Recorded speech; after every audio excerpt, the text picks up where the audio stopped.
Bom dia, muito bom dia. Está no ar o Jornal do Boris.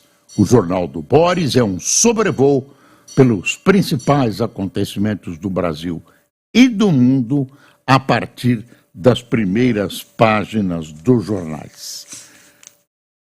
Só um lembrete, o Jornal do Boris não aceita propaganda oficial, não aceita propaganda de governos. Isso ajuda a preservar a independência do nosso jornal. E mais, até agora, neste momento, não temos propaganda nenhuma. Mas se tivermos, não será oficial, porque a propaganda oficial, que me perdoem jornais, emissoras de televisão e rádio, geralmente compromete o órgão de divulgação. E o objetivo de quem anuncia realmente é obter uma benesse, uma boa vontade, quando não uma submissão desses órgãos de comunicação. O assunto das primeiras páginas dos jornais, predominante, deveria ser, mas não é, aquela tal gravação de 1h08 de uma reunião do presidente Bolsonaro, advogadas, Ramagem, que era então chefe da ABIN, e mais mais alguns assessores, filhos do presidente, enfim. Essa gravação vinha sendo anunciada em vazamentos como um grande acontecimento, como, enfim, o presidente seria condenado à forca, todo mundo, a corrupção, a lama permeava a gravação. Aí você vê a gravação, está aqui a manchete do Estado. Bolsonaro sugeriu abordar chefe da Receita após filho ser acusado de rachadinha. Gravação de reunião indica que ex-presidente orientou a defesa de Flávio Bolsonaro em investigação. A história é rachadinha, né? Estavam investigando a rachadinha de quando o Flávio era deputado estadual. Essa é uma outra história, mas essa rachadinha atingia também, na medida que o filho dele era investigado e podia ser condenado, atingia também Bolsonaro, por isso ele estava preocupado. Se você ler, como eu li, eu não li inteira, 1h08 de gravação, eu li as partes principais. Você vai verificar que, a não ser que me mostrem, que não há constatação de crime. Não há constatação de crime. Pelo menos eu não vi. Se há, eu gostaria de saber. Aí eu vou dizer, olha, aqui há crime. Em todo diálogo não há crime. O que você pode dizer é que o presidente da República usou a máquina federal para procurar proteger o seu filho. Também não há nenhuma sugestão do presidente ou de quem quer que seja na reunião, vamos falar com cicrano ou fulano, de pressionar ou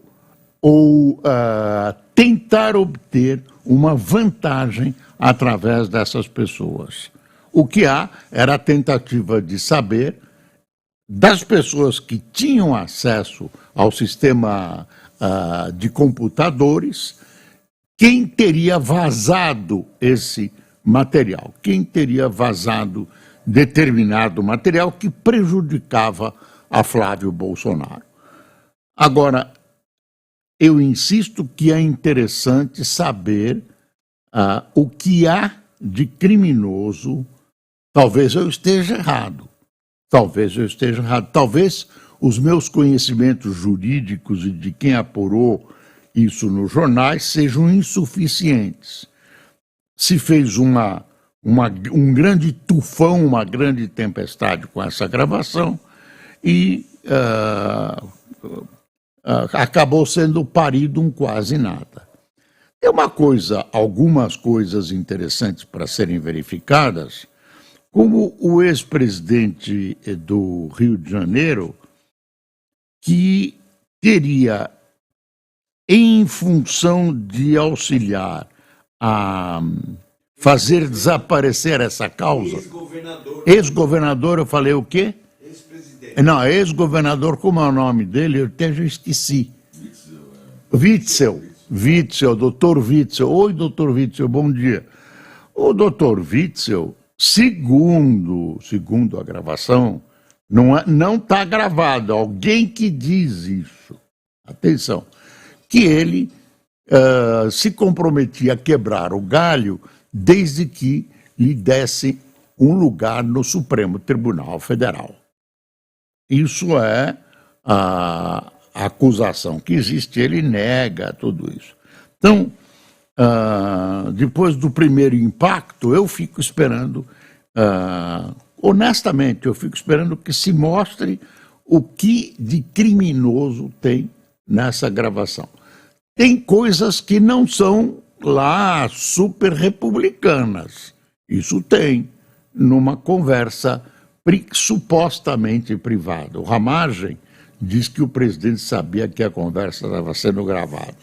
Mas vamos esperar que apareça, que surja alguma irregularidade, algum escândalo dessa conversa.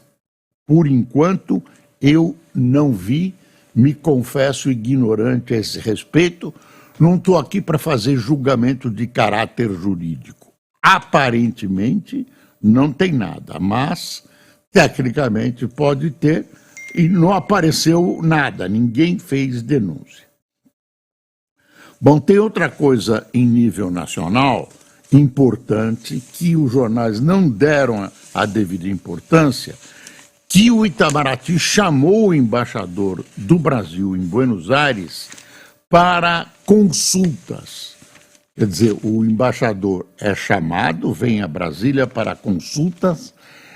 Essa é uma capa para uma demonstração de grave descontentamento nas relações. O Brasil está descontente com as suas relações com a Argentina, em face das constantes imprecações do presidente Milei contra Lula, né, uma coisa em nível pessoal, e isso tem chateado o Itamaraty e tem prejudicado as relações entre o Brasil e a Argentina. Tem criado um mal-estar nessas relações. São países que têm um comércio e uma relação muito intensa, complementar, importante. Não vale a pena uma briga. Mas isso pode determinar, é um prenúncio de uma quebra nas relações entre os dois países. Tem um recado embutido. Não é chamar para consultas. Isso é conversa mole para boi dormir. É chamar, retirar de Buenos Aires para demonstrar descontentamento com a Argentina. Bom, no meio de política e tudo isso, o Estadão mostra uma coisa gravíssima, né, que eu acho que tem sido mal cuidada, que é o seguinte: são quase 20 internações por dia de queimados com até 19 anos.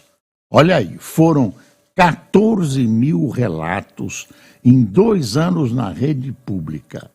Festas juninas, inverno, trazem elementos perigosos e aumento dos registros. Daí a matéria, que é da Rebeca Freitas, diz assim: cerca de 14 mil crianças e adolescentes foram internados nos últimos 2 anos no SUS com queimaduras, conforme dados da Sociedade Brasileira de Pediatria, o que equivale a quase 20 hospitalizações diárias na faixa de 0 a 19 anos. A pesquisa focou apenas nos casos mais graves, ou seja, aqueles com indicação de acompanhamento hospitalar. Então tem muito mais, porque são casos provavelmente menos graves e alguns casos de pessoas mais velhas de 19 anos. É gravíssima a situação, os fogos continuam sendo vendidos para leigos, tá vendo? Quer ver? Queimou, e aí? A primeira coisa a fazer é resfriar o mais rápido possível a área, sob água corrente. É fundamental também não colocar nenhuma substância ou produto na área e, se formar bolha, nunca estourar. Aí tem uma pergunta: como prevenir? Vale lembrar o valor de ter um extintor em local de fácil acesso e deixar substâncias inflamáveis fora do alcance de crianças e usar álcool de concentração abaixo de 45%. Então, é preciso, não sei como agir. Essa questão dos fogos pertence ao Exército. Como agir para coibir que leigos manuseiem esse tipo de brincadeira, esse tipo de fogos de artifício e acabem se queimando, perdendo uma mão, perdendo o braço, perdendo a visão, etc, etc. Tem uma notícia boa: país melhor em ranking global de vacinação, mesmo abaixo da meta. Para especialistas, confiança na vacina é diferencial brasileiro na recuperação da cobertura. No mundo, há estagnação. Essas campanhas dizendo que um monte de bobagem sobre vacina e que as pessoas acreditam. Olha, a imunização para a gripe em São Paulo é prorrogada por tempo indeterminado. Secretaria Municipal de Saúde de São Paulo informou que vai manter a vacinação contra a gripe por tempo indeterminado na cidade. Muito bem. Essa questão não tranquiliza, porque não atingiu o número exato, o número necessário de proteção, considerado pela medicina, pelos órgãos oficiais de proteção. Mas já é melhor, já melhora, né? Tem uma bobagem aqui, desculpe, eu estou misturando os assuntos, tem coisas bastante importantes pela frente, mas tem uma música do Adoniran Barbosa, que é o Trem das 11, que alguém inventou de mudar a letra. Você acredita que querem mudar a letra? Porque o transporte modernizou.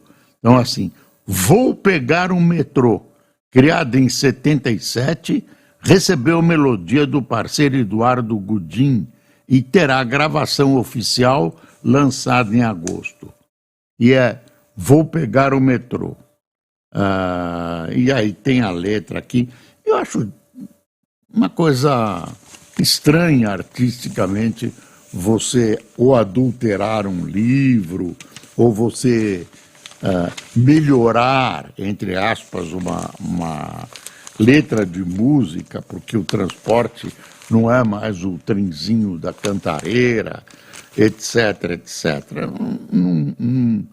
Não bate com o que eu imagino. Acho que é uma alteração, soa como uma tentativa de reeditar diferente para faturar. Eu não estou fazendo uma acusação, soa assim, mas não tem interesse em nenhuma coisa que eu não gosto. É uma deformação de uma letra original do Adoniran Barbosa. E aqui está o assunto principal do dia no mundo. Trump obtém vitória legal e anuncia como vice-senador novato. Foram os acontecimentos de hoje na grande reunião do Partido Republicano, que ungiu um jovem senador de 39 anos, J.D. Vance, ele celebrando a nomeação nessa primeira página da Folha. E o Trump obteve uma vitória na justiça, né? A juíza mandou arquivar um dos processos graves contra ele, quer ver? Por uma juíza a quem nomeou de um processo, ele que nomeou, coincidência, né? Um processo criminal por se apossar de documentos sigilosos sobre segurança americana. Outras ações ainda transcorrem. Lembra aí, levou para casa dele, até no banheiro tinha documentos oficiais, secretos, que ele levou para casa, não sei porquê. Tem a oficialização da candidatura, ele apareceu com big esparadrapo na orelha, assim na orelha direita, aqui um esparadrapão aqui, e continuam as discussões. Teve efeito, não teve efeito?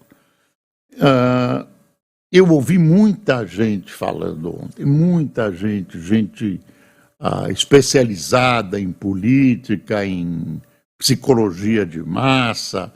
É o seguinte: existe uma camada do eleitor americano que não torce por democratas ou republicanos. É volúvel, vota em quem quiser, até por simpatia. Mas não é a votação, o voto dele não é eu sou democrata, eu sou republicano. Como Fla-Flu, São Paulo-Corinthians, Palmeiras-Corinthians. Eu sou desse clube e voto nele de qualquer jeito. Então, esse pessoal pode decidir a eleição. Grande parte desse pessoal é que é visto como suscetível de abraçar a causa de Trump, porque ele foi vítima dessa tentativa de matá-lo. Foi vítima, e foi vítima mesmo, não tem dúvida, embora uma série de pessoas ponham dúvidas, sempre tem uma teoria conspiratória. Não, isso aqui é um acerto dele para ganhar. Lembra da facada? Não é bem assim. Passou a milímetros, o autor do tiro parece que agiu sozinho, foi morto. Tem gente que atribui uma falha ao serviço de segurança, que teria visto, segundo o testemunho, teria sabido que ele deitou no chão, nesse telhado, e teria se preparado para atirar, e o serviço não teve tempo, ou não fez, ou teve incompetência. Então tem uma apuração para ser feita ainda. E vamos ver como é que vai se desenvolver essa história, mas ele saiu como herói. Tem aquela foto dele com a mão assim para cima, uma foto fantástica, né, obtida por um fotógrafo americano que teve o espírito de procurar todos os ângulos. E essa foto é uma foto que tem todos os componentes para ajudar na campanha, né? Esse atentado, de alguma maneira, filtra, né, o que vinha, os ataques que o ex-presidente Trump vinha sofrendo. Ele vai do inferno a uma espécie de semi-anjo, assim. consegue... essa foto que eu estou falando aqui, ó, capa da Time, olha aí, tá vendo? Aí ontem o Jornal Nacional fez uma explicação de quando você... uma explicação técnica, que quando você tem um triângulo aqui, ó, um triângulo numa foto, você obtém um efeito psicológico muito bom, e aqui tem esse triângulo, é imaginário, claro, ó, isso aqui e tal. E essa é uma foto fantástica e que vai ajudar na campanha. Vai ajudar na campanha. Agora, vamos esperar para ver como é que isso vai impactar nos números. E esses números também têm problemas, porque a eleição americana não é decidida por maioria de votos. É estado por estado. No estado em que o candidato vence, todos os representantes vão compor a comissão que vai eleger o presidente. Tem 7 estados que ainda não se definiram, que são decisivos, né? E estão sendo trabalhados pelos candidatos. Aí o estado tem a maioria de um dos candidatos, não entra mais ninguém, só os delegados dele, é uma eleição indireta, eles se reúnem. Então já houve nos Estados Unidos casos em que a soma dos votos favorecia ao candidato derrotado. Mas o sistema americano, que muitos consideram ultrapassado, caracteriza-se por essa votação nos delegados e nessa reunião final que acaba escolhendo o presidente da República. É diferente do nosso processo. Então, não adianta ter mais votos, quer dizer, adianta porque dá uma pista, mas não dá uma pista, uma solução direta. Tem uma outra coisa que a gente tem que observar, que mostra uma patifaria que existe no Brasil, um negócio doloroso que a gente constata.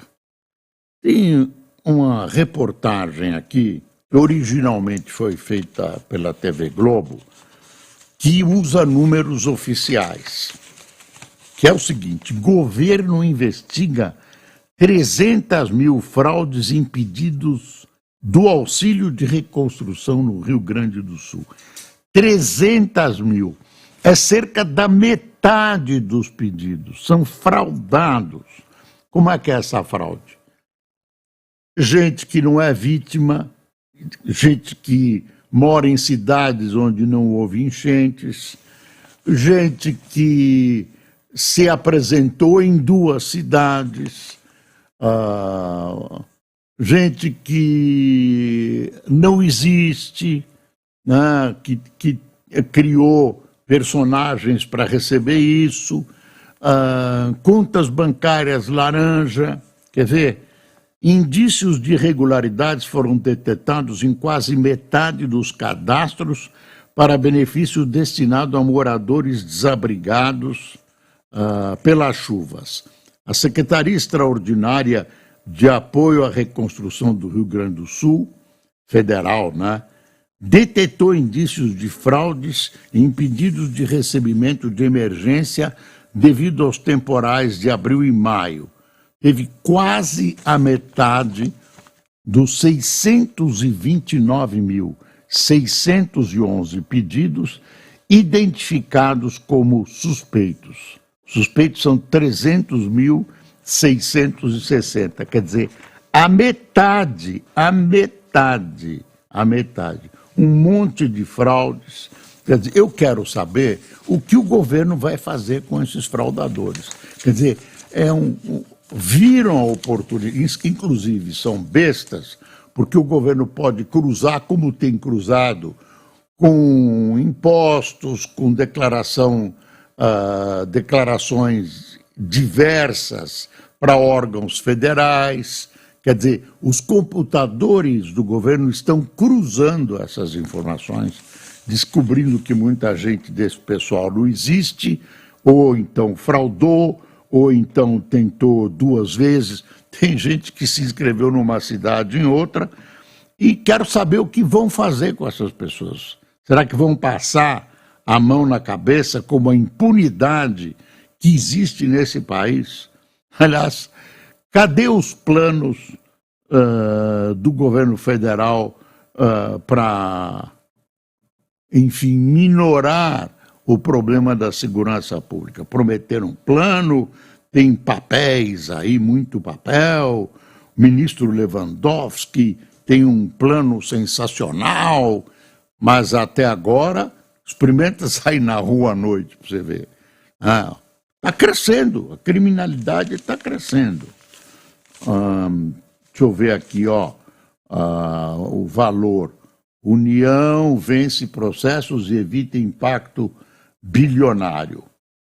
Aí deu pequenininho aqui embaixo. Áudio mostra ação para blindar Flávio Bolsonaro. Crime eu não vi até agora. Tem uma depoimento, uma sabatina que a Folha fez com o prefeito Nunes, candidato à reeleição. Ele ligou Guilherme Boulos a Janones e afirmou que o psolista legalizou a rachadinha, mas ele aí se atrapalhou quando surge um boletim da mulher dele, um BO que não foi adiante, de ameaça e etc, etc. Tem algumas informações aqui que estão nesse excelente boletim que é Poder Drive, que a gente tem que ler e tem que levar até você. Tem a história com um resumo do que cada um falou nessa reunião. Eu continuo esperando mostrar os crimes. Dívida dos estados, continua a discussão, pode ser que seja votado no próximo mês. Os irmãos Brazão devem falar hoje na Câmara, né, acusados de serem os mandantes da morte da vereadora Marielle. O Lula se reuniu com o presidente da Itália, Mattarella. Rony Lessa, que é o assassino confesso de Marielle e do motorista dela, Anderson, pediu para mudar de presídio. Ele vai para quer um presídio mais confortável. Que mais que tem? O Vance vice. Eu estou pegando aqui um resumo para ver se eu não perco nada. Às vezes eu perco alguma coisa e a gente fica sem debater. Bom, está aí, né? Aí palestinos e Israel nada avante. Fala assim, 39 mil mortos. Moscou, Volodymyr Zelensky quer a presença da Rússia na segunda cúpula da paz, que deve ser realizada pela Ucrânia até novembro. Sim, vai, o Putin vai.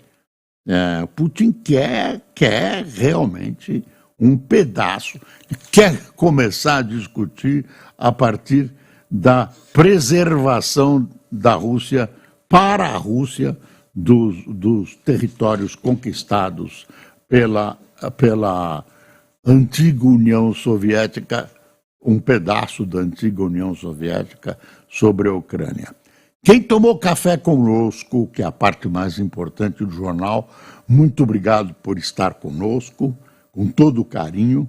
André Calvelli, Luciano Dias, Conceição Simonato, Carlão Caminhoneiro, Neucir, José Líbia Arcoverde, Juventino Rossi, Cláudio Volpe, Valteir Teodoro, Tiago Avelar, Carlos Luiz, José Palhano, Lucivaldo Martins, Carol Florencio, Rosinaldo Batista, Laelson Souza do Recife, Cláudio Ricardo de Santana do Livramento, Lilian Frischmann de Tel Aviv e Marli Quaterzani de Cacoal, Rondônia. Temos vários espectadores que nos acompanham em vários países do mundo, claro, o pessoal de língua portuguesa. Senhoras e senhores, não se esqueçam, é preciso passar o Brasil a limpo. Bom dia.